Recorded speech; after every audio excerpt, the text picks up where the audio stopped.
Logique Floue est un podcast consacré à l'intelligence artificielle et au monde qui se construit autour d'elle. À travers des rencontres entre chercheurs, entrepreneurs, philosophes ou acteurs publics, nous explorons les multiples façons de penser l'IA et ses impacts sur nos sociétés. Dans cette rencontre, Jérôme Moibian échange avec Cédric Verpeau, directeur adjoint du département souveraineté au sein du groupe Caisse des dépôts.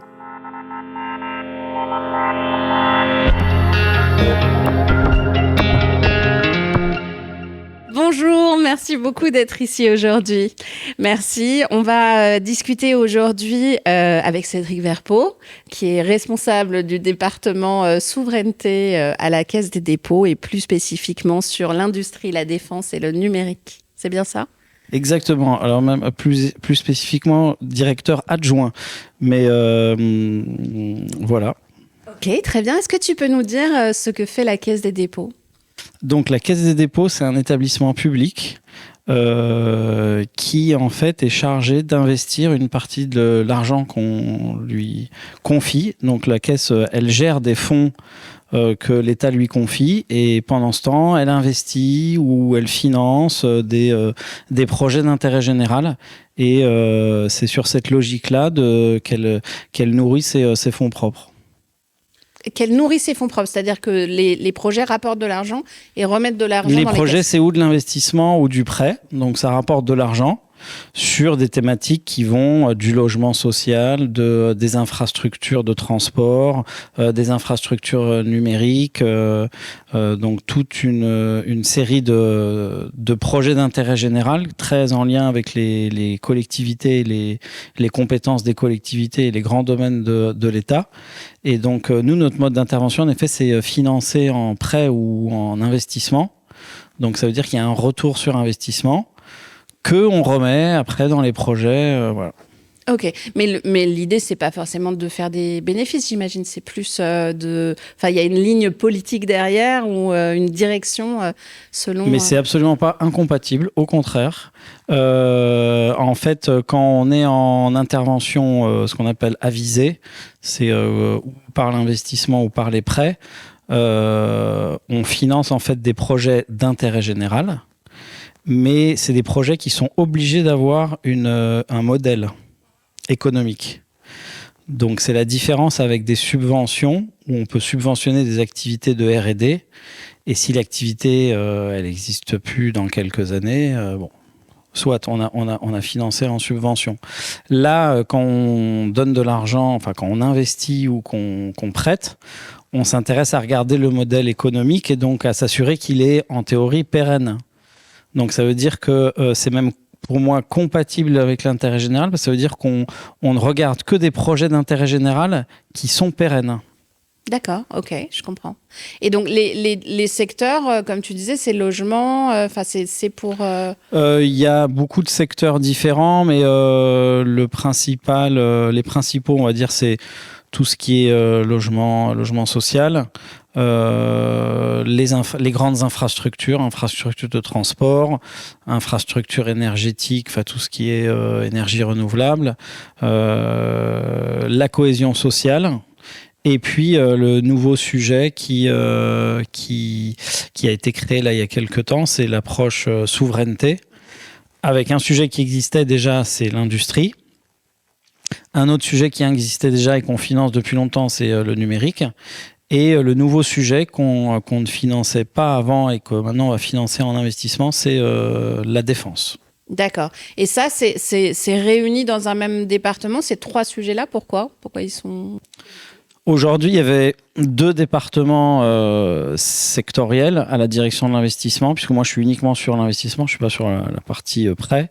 C'est la transition énergétique. Donc c'est un département qui investit sur les infrastructures de mobilité, les infrastructures de bornes de recharge, les énergies renouvelables au sens large. Un deuxième département qui s'appelle cohésion sociale et territoriale qui investit sur les sujets de grand âge, donc qui finance les EHPAD, les maisons de service, les services d'autonomie pour les personnes âgées, les sujets d'ESS, enfin d'économie sociale et solidaire. Et ce nouveau département souveraineté, il concentre ces 3 sujets parce que c'est 3 sujets qui ont été identifiés comme majeurs en termes d'enjeux de souveraineté. Donc le numérique, la défense et l'industrie. Pourquoi aujourd'hui ? Nous, on essaye de suivre quand même les orientations de ce que pousse l'État. Donc ça fait longtemps qu'on investit sur l'industrie et le numérique. Donc ça, c'est pas des activités nouvelles pour nous, mais la défense, c'est une activité nouvelle. Et c'est vrai que le présenter sous l'angle souveraineté, c'est aussi nouveau. Parce que ces derniers temps, comme vous savez, le monde évolue.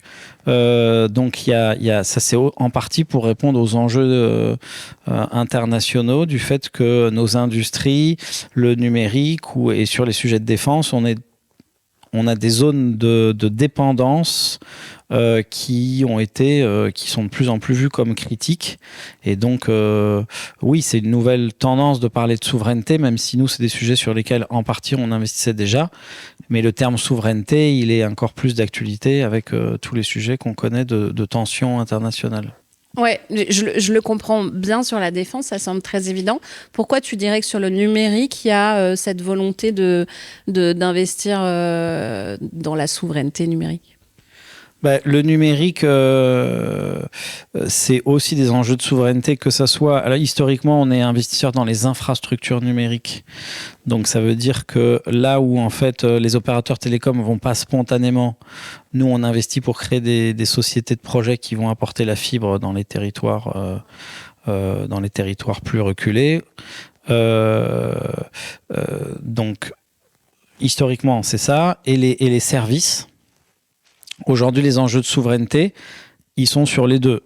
D'une part, on est investisseur dans les data centers ou dans les réseaux télécoms ou dans des zones où c'est moins couvert ou pour les sujets satellitaires ou les sujets de défense. Donc là, il y a un intérêt à ce que la France et les acteurs français continuent à garder une capacité de pouvoir héberger leurs données physiquement en France. Et puis après, il y a la partie plutôt data et hébergement. Donc on investit aussi dans le cloud, où on investit dans les plateformes qu'on appelle des data space, qui sont des environnements numériques dans lesquels des acteurs qui ont des données critiques vont pouvoir échanger des données entre eux. Donc nous, on s'intéresse à ce que les environnements matériels ou les environnements logiciels, qu'il y ait des offres françaises et plus souveraine que hébergée chez un acteur américain en utilisant que des logiciels américains, ou que des entreprises françaises qui aient besoin de partager, ou des acteurs parapublics qui aient besoin de partager des infos, le fassent sur des plateformes qui soient américaines ou d'autres nationalités. Parce que il peut avoir des sujets confidentiels, des fuites de données, des choses comme ça. Donc ce que vous appelez la souveraineté dans votre département, c'est la souveraineté française, c'est pas la souveraineté européenne. C'est les deux, mais sur les sujets numériques, contrairement aux sujets peut-être d'industrie, en effet, il y a beaucoup de réponses qui doivent être faites au niveau européen. Après, là, ça a changé il y a quelques temps, mais est-ce que faire un projet avec la Hongrie est un projet de souveraineté ? Ce que je veux dire, c'est la notion de pays aligné. Elle peut changer, et on voit très bien qu'on ne peut pas se dire aujourd'hui c'est sûr, ce pays-là est notre allié et aligné avec nous pour les 30 prochaines années. Donc ça, c'est un premier point. Après, oui, sur le numérique, on essaye d'avoir des logiques européennes, mais on peut se rendre compte que sur certains projets, le mieux est l'ennemi du bien. C'est-à-dire qu'on peut avoir des projets qui peuvent sortir sous l'angle français et qui gardent une cohérence, et essayer de les faire émerger à plusieurs pays. sera très compliqué. Donc idéalement, oui, on essaye d'avoir des logiques européennes, mais quand on voit que ça va être très compliqué de faire émerger quelque chose, ben, on est obligé de se replier et d'avoir une logique française. Mais on pourrait imaginer qu'à l'inverse, ça peut être très compliqué de faire émerger quelque chose qui puisse concurrencer les États-Unis ou la Chine juste à l'échelon national. Ça paraît peut-être plus faisable à l'échelon européen. Oui, tout à fait, oui. Bah, si je prends l'exemple de Mistral, dans lequel on n'a pas directement investi, mais avec lequel on est en train de faire un gros partenariat. C'est une entreprise qui se développe avec des fonds en partie français, en partie de l'État via la BPI, mais c'est pas parce qu'il n'y a pas l'ensemble des pays européens qui mettent de l'argent que c'est pas une solution qui est potentiellement plus souveraine que les solutions concurrentes, les grandes entreprises d'IA, quoi. Mais pourquoi jusqu'à maintenant? Parce que finalement, alors évidemment, il y a aujourd'hui le contexte géopolitique qui fait qu'on se dit, oulala, il faut réagir. Mais il n'y a pas eu avant cette démarche de se dire, c'est peut-être une bonne idée, la confidentialité, etc., de garder ça en France. Comment ça se fait que ça arrive là? Non, comme je disais, ça arrive pas là. Nous, c'est depuis les années 2000 qu'on a investi dans les infrastructures numériques. Donc, depuis les années 2000, je ne vais pas dire qu'on investit sur l'IA, parce que c'est quand même un sujet plutôt récent. Donc, mais nos premiers investissements numériques pour pouvoir pousser des acteurs français, ils datent des années 2010. Donc pour nous, c'est pas nouveau l'angle numérique. Là, ça s'est accéléré. Et honnêtement, il y avait peu d'investisseurs sur l'IA il y a plus de 5 ans de toute façon. Donc il y a eu un boom qui fait qu'on regarde beaucoup plus ces sujets. Mais on a investi par exemple en 2015 déjà dans l'acteur français qui propose aux acteurs publics des plateformes pour héberger leurs données qui s'appelle Open Datasoft, qui a changé de nom maintenant, qui s'appelait Uwise. Donc on n'a pas attendu les pressions internationales pour investir dans des sujets de ce qu'on appelle nous, c'est la confiance numérique. Ouais. Donc d'investir dans des acteurs numériques qui proposent des environnements qui sont plus maîtrisés que tout donner à des entreprises de pays très lointains. Donc ça s'est accéléré quand même ces dernières années. Le sujet nouveau, mais c'est peut-être pas le sujet très nouveau pour nous, c'est la défense. Mais c'est peut-être pas le sujet maintenant, même s'il y a des sujets de numérique et défense. Mais ça, oui, c'était un sujet qu'on s'était interdit, dans la doctrine, c'était un sujet d'interdiction, d'intervention de la Caisse des dépôts, les sujets de défense. Pourquoi ? Et parce qu'on n'allait pas sur les sujets de sécurité, de défense.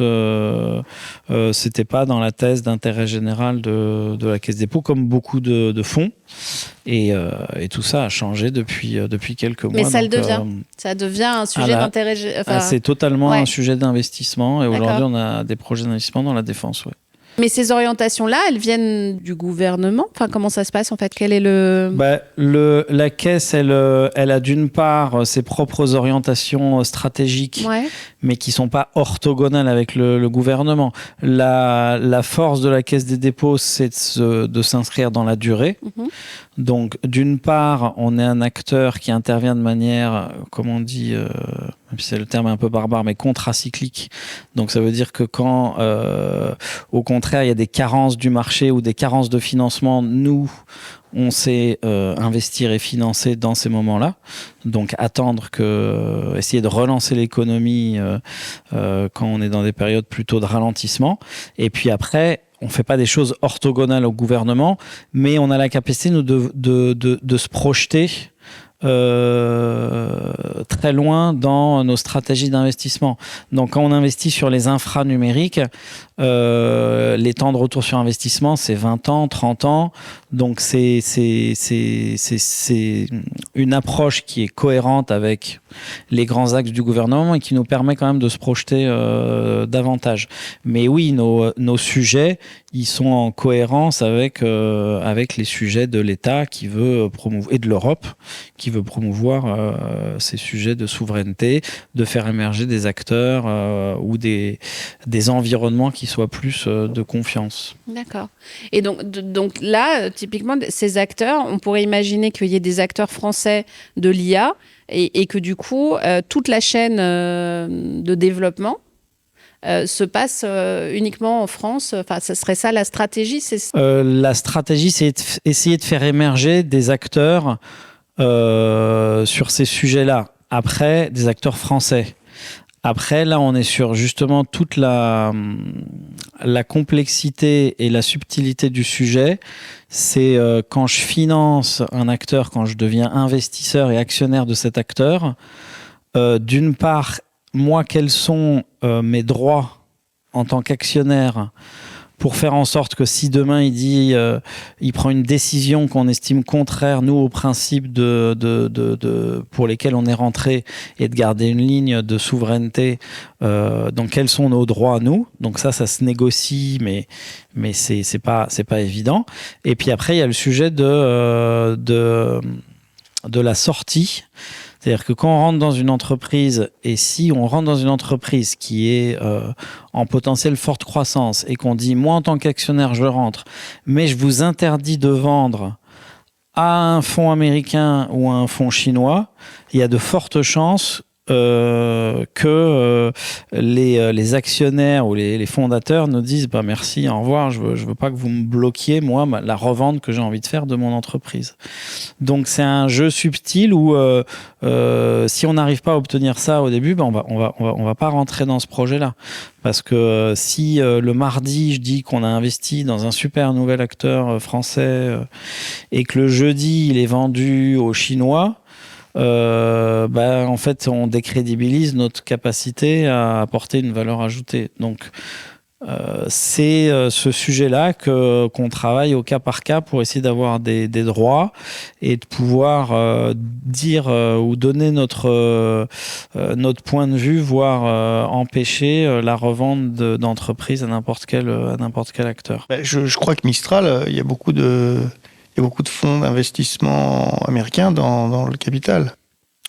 Aujourd'hui, le capital, il est encore français, principalement, parce que les trois fondateurs, sauf erreur de ma part, ils ont plus de 30%, et puis il y a la BPI, et il y a l'Europe aussi. Mais demain, si il y a un énorme acteur américain qui a beaucoup plus de capacité et qui dit je rachète... on n'est pas dans Mistral, donc je peux pas vous dire quelles sont les clauses du pacte exactement dans Mistral, mais c'est un sujet. Est-ce que si moi je rentre en tant qu'investisseur d'intérêt général et je dis vous inquiétez pas, je rentre dans cette entreprise et vous pouvez travailler avec elle, c'est sécurisé, ça va rester dans un environnement de confiance. Le lendemain, la boîte est vendue à un acteur américain, quelle est la crédibilité de mon intervention ? On est d'accord que pour avoir une souveraineté numérique et sur l'intelligence artificielle, en fait, c'est tout un écosystème. Il y a les infrastructures, il y a les logiciels, il y a les données, il y a tout ça. Donc, est-ce que vous avez une sorte de stratégie pour essayer d'avoir d'un côté une infrastructure, de l'autre côté un partenariat de data, pour dessiner une espèce de stratégie nationale ? Alors, j'ai pas parlé d'un acteur quand même qui est important dans le paysage, qui est une de nos filiales d'ailleurs, c'est la BPI France. Donc, eux, ils investissent aussi beaucoup. Donc, nous, on essaye d'être complémentaires à ce qu'ils font. On peut pas, et c'est pas notre stratégie d'investir dans tous les maillons de la chaîne, logiciel et infra, parce que d'une part, on n'est pas armé pour ça. Il y a la BPI déjà qui investit dans un certain nombre de secteurs. Donc nous, on va se concentrer sur quelques secteurs particuliers. Donc sur les infras, c'est les data centers. Donc ça, c'est un domaine d'investissement et il y a beaucoup de projets de giga data center, mais il y a aussi beaucoup de projets plus petits dans les territoires. Donc ça, c'est un axe une de nos priorités. Après, il y a le sujet des infratélécoms bien particuliers pour ou des zones reculées ou des sujets notamment dans les DOM, des sujets de satellites, etc. Donc ça, c'est aussi un domaine de priorité. Ça, c'est sur les infrastructures. Et après, sur la partie service, j'ai cité Mistral, mais en fait, c'est un mauvais exemple parce que typiquement, c'est une entreprise dans laquelle on n'investirait pas, nous. Et c'est plutôt du domaine là, de la BPI. En gros, nous, on va se focuser sur, d'une part, ce qu'on appelle les sujets de data space et de jumeaux numériques. Donc, c'est quoi? C'est des environnements qui permettent ou des partages de données ou des visualisations sous la forme de cartes d'une communauté d'acteurs qui vont souvent se réunir sur un sujet. Donc là, on est en train de regarder un data space sur les sujets de santé. Il y en a un autre sur les sujets du nucléaire. Il y en a un autre. Voilà. Donc, comment est-ce que on peut nous financer ça? Donc ça, c'est un domaine particulier dans lequel on essaye d'investir, qui est pas évident en termes de modèle économique. Donc, mais nous, on sait aller avec des outils dans lesquels on est moins gourmand que des fonds privés. Donc, on accepte des retours sur investissement plus faibles. Donc, data space, jumeaux numériques, ça c'est un sujet. Et l'autre sujet, c'est les services IA. Donc, on est plutôt dans le domaine du service et pas dans les briques technologiques de la différente chaîne de valeur de l'IA. Les services IA pour les acteurs publics ou qui emportent des données très sensibles. Donc, c'est ça plutôt notre micro-spécialisation. Et là, par exemple, on est en train de signer un partenariat avec Mistral qui, demain, va peut-être nous permettre de financer des entreprises, puisque les collectivités, elles utilisent beaucoup, elles ont beaucoup Microsoft. Donc, comment on fait en sorte que les collectivités aient des solutions différentes de Microsoft aussi sur l'IA? Donc, c'est un gros partenariat avec Mistral pour équiper les collectivités et nous, derrière, pour aussi se dire ce logiciel de gestion des déchets, il y a des boîtes qui commencent à se mettre en place sur l'IA, c'est pas critique. Par contre, il y a des boîtes qui commencent à gérer l'état civil. Là, nous, ça va être quelque chose qu'on va davantage regarder parce que c'est des données sensibles ou des données critiques que gèrent les collectivités. Sinon, au début, tu parlais d'intérêt général. Après, tu as parlé d'énergie renouvelable. Et là, maintenant, tu parles d'investissement dans les data centers. Un des gros sujets autour de l'IA, c'est à quel point c'est énergivore. Est-ce que c'est pas justement contre l'intérêt général de développer des data centers? Alors, est-ce que les data centers, ça a besoin d'énergie? Oui. Est-ce que les data centers... déjà, est-ce que les data centers vont se développer? Oui. Donc, nous, on a plutôt déjà... Il y a beaucoup d'études qui montrent que oui, le numérique a une empreinte environnementale, mais quand même beaucoup moins importante que l'avion ou les autres activités. Donc, il faut aussi relativiser ces sujets-là. Et après, les data centers, ils se développent. Donc, nous, on préfère investir dans des data centers qui vont être les plus exemplaires plutôt que de ne rien faire et de se dire... C'est pas parce qu'on va pas investir que les data centers vont pas se développer. On pense que c'est utile et sur pas mal de sujets, ça permet en fait des activités qui aussi vont s'exonérer de d'autres habitudes qui avaient eu aussi un impact environnemental. Donc en revanche, on va être assez regardant sur les impacts environnementaux des data centers qui soient vraiment et aussi leur compatibilité. On revient au sujet de la gouvernance des données, leur compatibilité avec les différents référentiels qui permettent, eux, derrière, de pouvoir travailler avec des hébergeurs français ou des sociétés qui proposent du cloud français. Mais c'est un vrai sujet. Et par exemple, on a investi dans une entreprise qui s'appelle Carnot.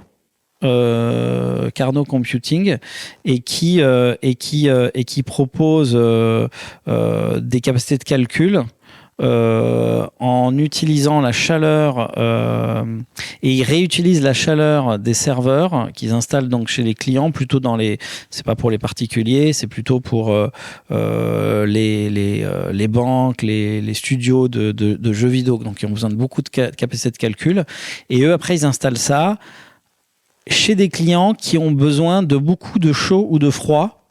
Donc c'est une espèce de logique où oui, il y a des serveurs qui vont produire de la chaleur, mais qui va être aussi réutilisé dans des activités industrielles ou autres. Voilà, c'est un exemple parmi d'autres, mais c'est un vrai sujet. En revanche, je ne veux pas dire qu'il ne faut pas investir, mais il faut être assez regardant sur les critères environnementaux.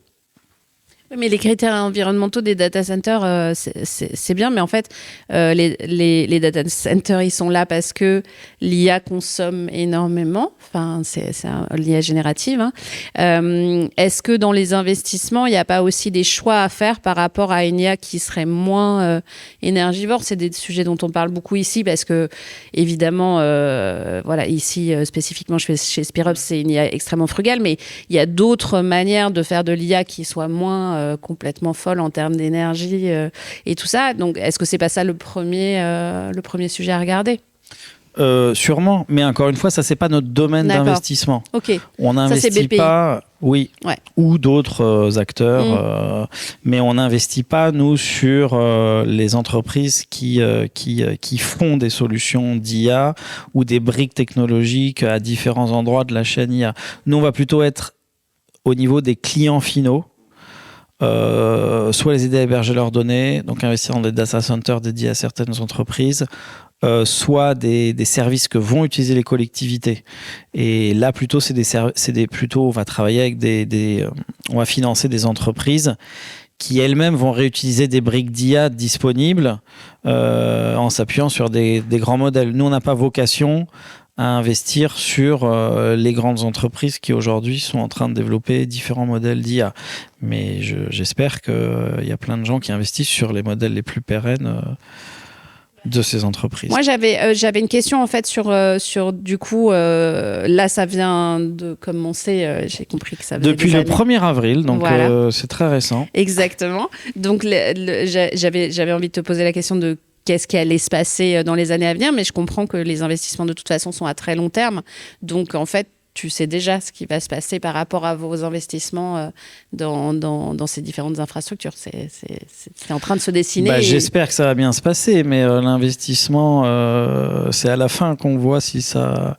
Donc oui, les infrastructures, après, on ne fait pas que des infrastructures. Comme je disais, on regarde pas mal de projets de data space, là.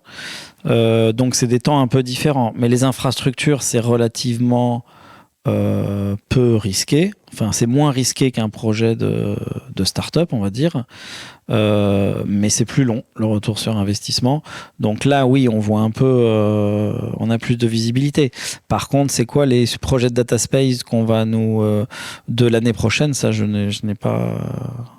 Je n'ai pas connaissance de ces choses-là qui sont nouvelles et qui sont sur un rythme de renouvellement beaucoup plus grand que les sujets infra. Les data space, il va y en avoir des nouveaux l'année prochaine? Les data space, en fait, c'est un terme un peu barbare, mais pour dire quoi? C'est une communauté d'acteurs. Donc nous, ce qui nous intéresse, c'est les acteurs qui sont sur des sujets d'intérêt général. On ne va pas aller financer une communauté de commerçants ou de... Voilà. Donc ce qui nous intéresse, nous, c'est les sujets d'intérêt général. Je l'ai cité, les sujets de santé. Le sujet du nucléaire, c'est un sujet sensible. Donc on croise sujet d'intérêt général, sensibilité des données qui vont être échangées, et comment on fait en sorte que ces gens-là, ils aient des environnements où ils puissent partager des données, partager des services avec des tiers, etc. Et donc on essaye de trouver un modèle économique qui rende pérenne cet environnement-là, et donc on intervient en finançant cet environnement-là. Donc là, sur la santé, c'est pareil. On est en train de regarder aussi avec différents acteurs du groupe comment on peut trouver un modèle économique pérenne qui permette à des acteurs, autant les laboratoires, les acteurs de la santé en local, de partager des données. Et chacun trouvera un intérêt à partager certaines données dans un environnement sécurisé, d'avoir sur certaines données envie de partager tout ou partie, avec tel type de personnes, etc. Donc ça, c'est des projets qu'on voit de plus en plus, mais qui ont des modèles économiques pas forcément évidents. Et puis on voit bien qu'on peut pas dire, bah voilà, y a plein d'acteurs de la santé privée, publique qui ont envie d'échanger des données. Hop, on prend un service Google, clé en main, etc. On voit bien que donc il faut trouver le bon acteur et après surtout le modèle économique qui permette à ce que ça soit pérenne. Moi, si j'avais une question, c'était tout ce qui est cybersécurité, puisque du coup, tu parlais de la défense. On entend parler d'IA américaine qui serait capable de pénétrer plein d'ordinateurs et qui n'auraient pas été mis sur le marché parce que c'était trop dangereux, etc. À l'inverse, je sais qu'il existe des solutions d'IA pour protéger les serveurs.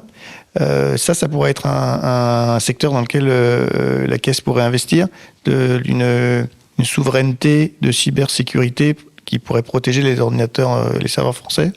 Alors c'est un vrai sujet, mais dans le partage des domaines d'intervention, c'est des sujets qui sont pris par la BPI, tout ce qui est cybersécurité. On avait investi un peu il y a quelques années, mais on a transféré nos participations, donc il a été décidé que c'était la BPI l'investisseur sur ces sujets de cybersécurité. D'accord. Pourtant, ça me semble c'est vraiment de la souveraineté. Tout à fait. Mais la BPI, c'est une banque publique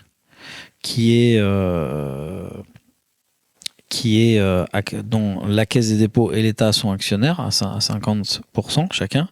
Donc, ils ont aussi comme volonté, comme statut quand ils interviennent, ça représente quand même la puissance publique. Après, ils vont avoir les mêmes sujets que nous.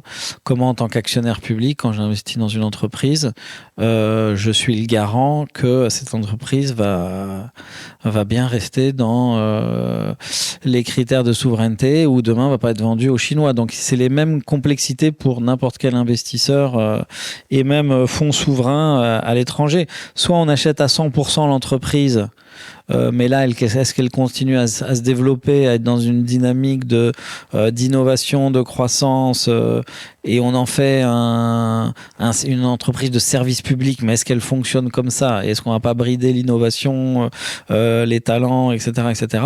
Soit on lui laisse sa capacité de se développer, mais à ce moment-là, il y a peut-être les fondateurs qui vont se dire j'ai envie de vendre mes parts, ou un fonds qui est rentré au début qui va dire j'ai envie de sortir et je vends mes parts à un Chinois ou un Américain, et voilà, et c'est pas mon sujet de me soucier de qui va contrôler après l'entreprise, quoi.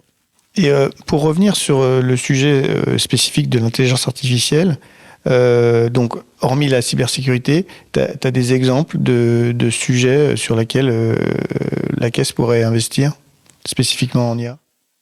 Ouais, alors encore une fois, les sujets vraiment très IA, c'est quand même relativement nouveau. Et encore une fois, les briques technologiques de l'IA, c'est plutôt BPI. Donc nous, on va se concentrer plutôt sur les entreprises qui utilisent l'IA pour apporter du service aux acteurs publics. Je prenais l'exemple des logiciels d'aujourd'hui des collectivités qui gèrent l'état civil, les sujets d'autonomie et de dépendance, etc. Elle gère beaucoup de données personnelles et voire des données sensibles. Là, il y a des sociétés qu'on commence à regarder, qui développent... Alors, historiquement, il y a des sociétés qui fournissent ces services aux collectivités, mais c'est souvent des sociétés qui sont existantes depuis de nombreuses années, donc des entreprises qui viennent de l'informatique, et certaines ou ont envie de se mettre à l'IA, et on pense que que c'est des sociétés de confiance et qu'on peut accompagner, ou il y a aussi des startups qui disent tiens, il y avait une société qui existait depuis longtemps mais qui fournit des services pas super innovants aux collectivités. Moi, je vais fournir un nouveau service aux collectivités sur la gestion de l'état civil, la gestion des aides à la petite enfance, la gestion des aides pour les seniors, etc., etc. Donc nous, on peut regarder ces startups-là. On va plutôt s'intéresser aux boîtes qui fournissent en effet des solutions aux collectivités dès que ça touche des données sensibles ou des données critiques. Mais de manière très transparente, c'est des domaines qu'on est en train essayer de cibler et de définir bien où est-ce que sont les besoins. C'est pour ça qu'on a aussi ce partenariat avec Mistral qui va demander à un groupe témoin de collectivité qu'on va accompagner plein de use cases, j'essaie de trouver le mot français, mais de cas d'usage, pardon, des cas d'usage de services qui peuvent être intéressants de développer pour les collectivités à partir de Mistral qui va nous mettre à disposition aussi des ressources pour travailler avec les collectivités, donc une espèce d'IA factory pour imaginer des services. Et donc nous demain on peut se dire tiens, c'est des super idées, il y a des startups qui ont envie de développer ces trucs là en prenant les modèles Mistral ou d'autres modèles, que sais-je, est-ce que on peut les soutenir financièrement pour qu'elles restent dans le cadre qu'on estime être le cadre souveraineté.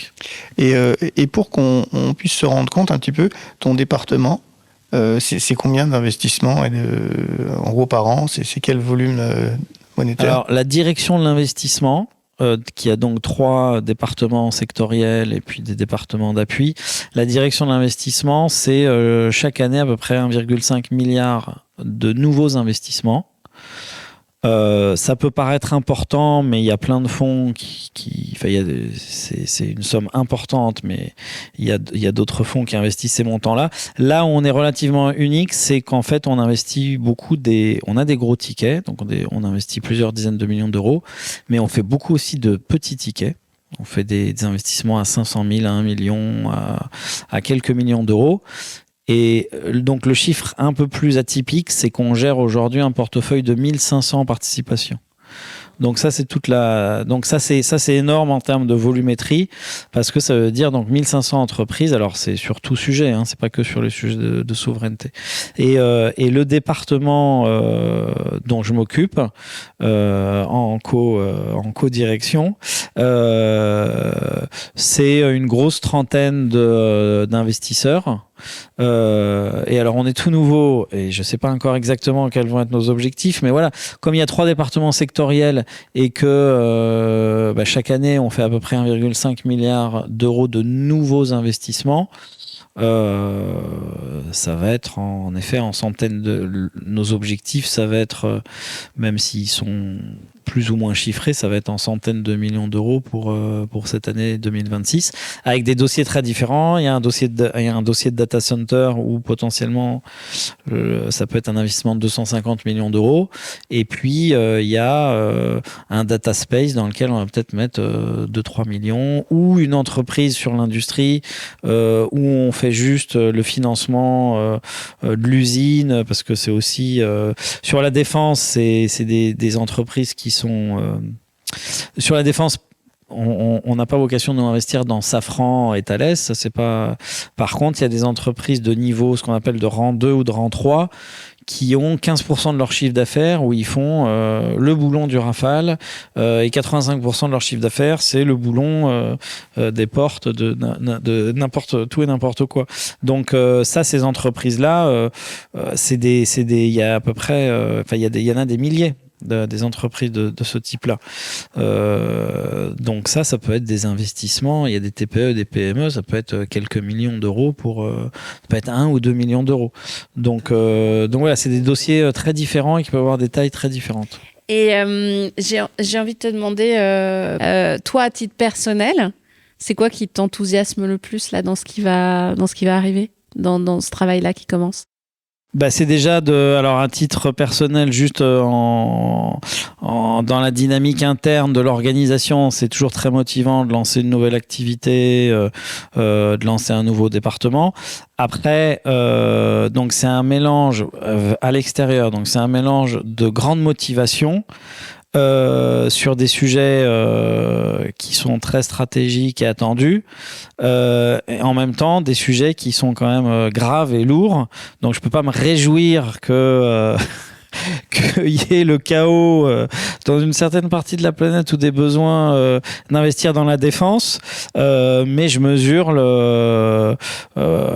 l'importance des sujets et la gravité des sujets, et je trouve que ce qui peut être aussi une de nos forces en France et en Europe, c'est de pouvoir aussi, nous modestement, participer au financement de cet effort-là, parce qu'il y a des vrais besoins. Alors sur le numérique, il y a des besoins, mais on va plutôt investir, comme je te l'ai dit, sur là où il y a des carences ou des sujets plus difficiles. Une super boîte d'IA qui va avoir une techno géniale, en fait, elle n'a pas forcément besoin de nous, parce que si vraiment elle est bien, il y a plein d'investisseurs qui vont se précipiter dessus. Se posera la question de combien de temps elle reste française. Mais ça, c'est un autre sujet. Oui, mais ça pourrait être un vrai justement, sujet. La souveraineté pourrait être comme un... Tout à fait, mais là c'est on peut pas tout faire, et c'est les domaines sur lesquels nous on s'est plutôt spécialisé. Donc sujet très très motivant, mais on mesure que c'est pas des sujets légers, et notamment sur la défense. Donc tout ça est très très très motivant, mais avec aussi des grosses attentes, parce que sur ce sujet-là on peut pas non plus aller à demi-mesure ou dire on pensait investir et puis on l'a pas fait, tant pis, etc. Donc il y a des grosses attentes, on les mesure, et on va essayer d'être au rendez-vous. Très bien. Écoute, merci beaucoup. À bientôt. Merci.